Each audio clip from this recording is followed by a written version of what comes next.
হজের শর্তগুলি কি কি? যে যে সকল শর্ত কারো মধ্যে পাওয়া গেলে তার উপর হজটা জরুরি হবে, ফরজ জি হয়ে যায়। ওই শর্তগুলি হচ্ছে 5টি শর্ত। জি 1 নম্বর শর্ত হলো মুসলিম হওয়া। ও জি মুসলিমের উপর হজ ফরজ নয়, কারণ যার ঈমান নেই তার বাকি ইসলামের কাজ গৃহীত হবে না। ঈমান প্রথম শর্ত।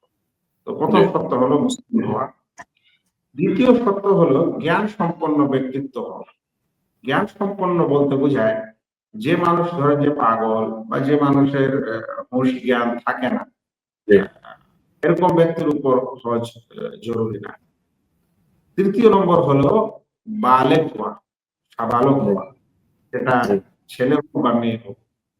তার মানে কেউ যদি সাবালক হওয়ার পূর্বে হজ করে নেয়, তাহলে তার যেটা ইসলামে হজ ফরজ করা হয়েছে সেই ফরজিয়াত, সেই ফরজটি তার থেকে নেমে যাবে না, নেমে মানে যাবে। ফরজটি থেকেই যাবে। জি যেটা ইসলামে একজন মানুষের উপর হজ ফরজ করা হয়েছে, সেই হজটি কেউ যদি নাবালক অবস্থায় করে নেয়, তাহলে জি তার সেই ফরজ ইবাদতটি তার থেকে মাফ হবে না, ক্ষমা হবে না। তাকে সাবালক হওয়ার পর আবারও করতে হবে। আবার হজ তবে করতে। তবে নাবালক অবস্থায় যদি হজটা করে, তাহলে সেটা তার পিতামাতার জন্য ইনশাআল্লাহ সওয়াব হবে, বা সব। পিতামাতা সওয়াবের অধিকারী হবে। চতুর্থ শর্তটি হচ্ছে স্বাধীন ব্যক্তি হওয়া। দাস দাসী গোলাম এই ধরনের ব্যক্তিদের উপরে হজ জরুরি না, জি স্বাধীন ব্যক্তির উপর হজ জরুরি।